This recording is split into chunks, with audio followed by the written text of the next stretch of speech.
One of the other things that they love to do in the trainings, they love to do these fireman carry drills. And as many of you know, what happens in a fireman carry drill is you grab somebody and you throw them over your shoulders and you run with them down the beach through soft sand. Or you grab somebody and you throw them over your shoulders and you run with them through a path in the mountains. There actually comes one evolution in the training. What you have to do is there's a 10-mile run. And over the course of the 10-mile run, everybody wears a 40-pound rucksack, carries a rifle. But the trick is that every step along the way, at least one person is injured and has to be carried. And again, I want to show you what that evolution actually looks like in practice. The Ruck Hump is a grueling 10-mile run across the island.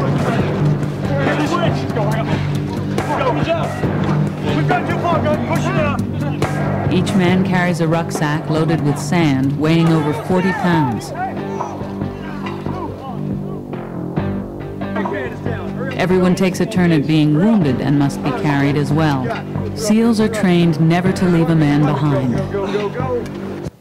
All right, it's pretty straightforward evolution. 10-mile run, everybody has a 40-pound rucksack, carries a rifle, and every step along the way, at least one person is going to be injured and has to be carried. All right, now, any thoughts about what it takes to do something like that successfully, ma'am? Do you have any thoughts? Dedication, absolutely, sir. Teamwork, absolutely. It takes a tremendous amount of dedication, tremendous amount of teamwork. And I'll share with both of you, and I'll share with all of you, there was one thing that I learned. It was absolutely critical to success. And the thing that I learned that was absolutely critical to success was that what you wanted to do at the very beginning, it was important to do this at the beginning. At the very beginning, you wanted to position yourself so that you were standing next to the lightest guy, right? And that made a tremendous amount of difference over the course of that 10-mile run.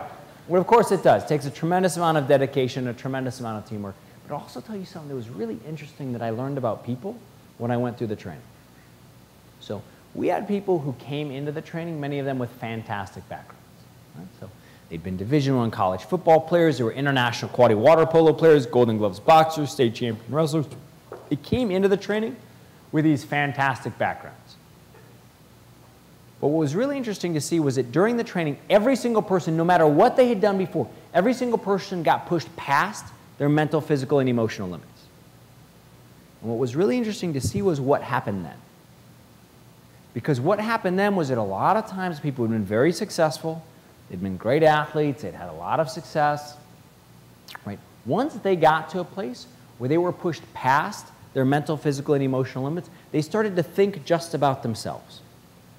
I think, you know, I don't know if I'm going to be able to make it, and I haven't trained for this in the right way, and nobody told me that I was supposed to practice this way. And they started to think, like, I don't know if I'm going to make it, I might quit. And sometimes you could actually watch them, you could physically watch them start to collapse.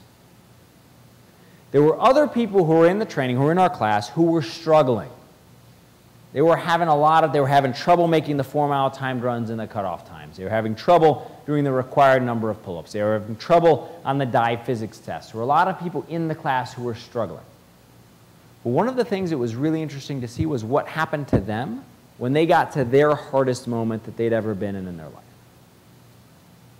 What happened to them was when they got to the hardest moment that they'd ever been in their life was that they said to themselves something that was very different and very simple. And all they said to themselves was they said, you know what, there's somebody to my left who's counting on me, and there's somebody to my right who's counting on me, and I can find a way to be strong for them for 10 more seconds. And if I can find a way to be strong for them for 10 more seconds, I can find a way to be strong for 1 more minute.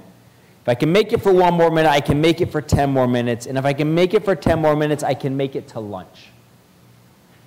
And what you saw was that the strongest people in the training were not the people who came in with the strongest backgrounds. They were the people who, when things got really hard for them, really difficult, they were able to step outside of their own pain, step outside of their own self-concern, step outside of their own self-pity and self-focus, and remember the fact that there were other people who were counting on them to be strong.